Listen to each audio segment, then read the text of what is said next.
will talk about how anxiety can affect your body both mentally and physically. First, I would like to do a visual representation. Would you mind coming up here? Put one arm out and close your eyes. Now imagine something happy. Do you have it? Okay, push against me.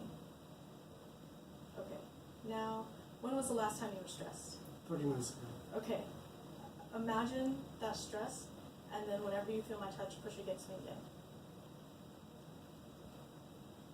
Did you see how immediately his arm went down?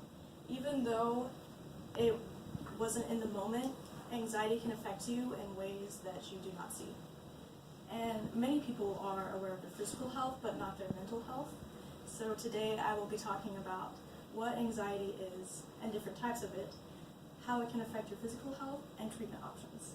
First, we will talk about the different types of anxiety. So there is generalized anxiety, which is also known as excessive worry, and this can be about your money, life, excessive worry about just about anything. And then phobias, irrational fear, just an irrational fear of spiders. And then there's social anxiety, which is an overwhelming self-consciousness and overwhelming self-awareness, and you can experience paranoia and fear of embarrassment. There's also PTSD, which is reliving an emotional or physical traumatic event. And this can include vivid dreams, flashbacks, insomnia, withdrawal, difficulty concentrating, and a heightened startle response, which means whenever you are engaged in a conversation, especially if it's unexpected, it can cause this same chemical reaction in your brain that is combative, that you felt during your time of trauma. Then there's OCD, which is obsessive thoughts, and this is where you always want everything to be perfect, and if it's not perfect, then it feels like the world is crashing down. And it's not just you want everything to be in a straight line, like it's very overbearing on everyday life. And then there's panic disorder, and this is recurrent episodes of fear or terror or even impending doom. And this can include rapid heartbeat, sweating, dizziness, and even weakness. And if you have severe panic attacks, it can be like a seizure. Next, we are going to talk about how anxiety can change your physical health. And many people don't link their mental health to their physical health, but many studies conducted have been known to affect your body. So in 2007, New Zealand conducted a study using subjects with gastroenteritis. It's a very long word, but it's basically just inflammation of the digestive tract. And they found an association between the patients having very high anxiety with patients of no anxiety. And the patients with high anxiety were more apt to develop IBS, or irritable bowel syndrome, and it's also especially following a bowel infection.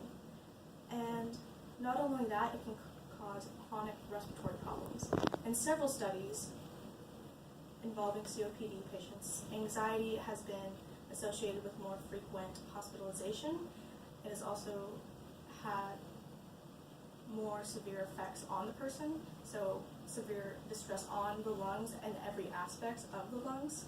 So this can even be whenever you are breathing or whenever you have a panic attack.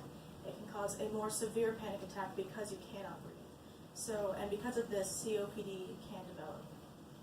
And then there is heart disease. 2 studies, one including Harvard Medical School and the Lone Cardiovascular Research Center, they found that among both men and women with established heart disease, those suffering from an anxiety disorder were twice as likely to have a heart attack as those with no history of anxiety disorders.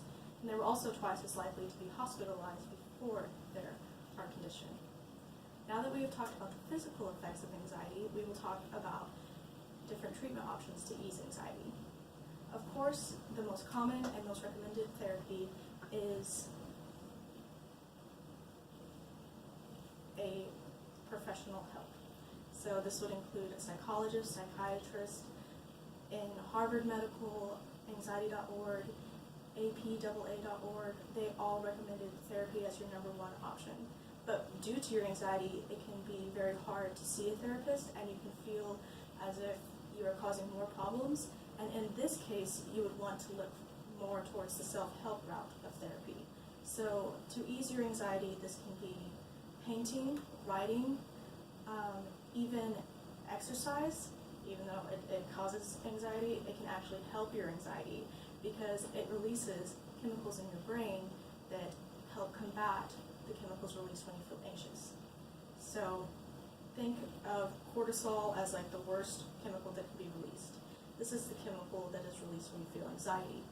And this can cause you to overeat and eat unhealthy, like you have unhealthy food cravings, and when you exercise and have a balanced diet, it combats those cortisol levels, which make you a less anxious person and feel more content.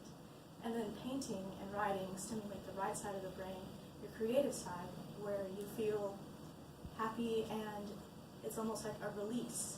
It's the same release you feel when you're running or when you are doing heavy exercise, but you don't have to do heavy exercise, which is why a lot of people choose those. In conclusion, I hope you have learned something that you didn't know about anxiety, as well as how anxiety can affect people. Today I've told you about different types of anxiety, how it affects your body, and treatment options. I would like to leave you guys with a quote from Henry Ward Beecher. He once said, "Every tomorrow has two handles. We can take hold of the handle with anxiety or with the handle of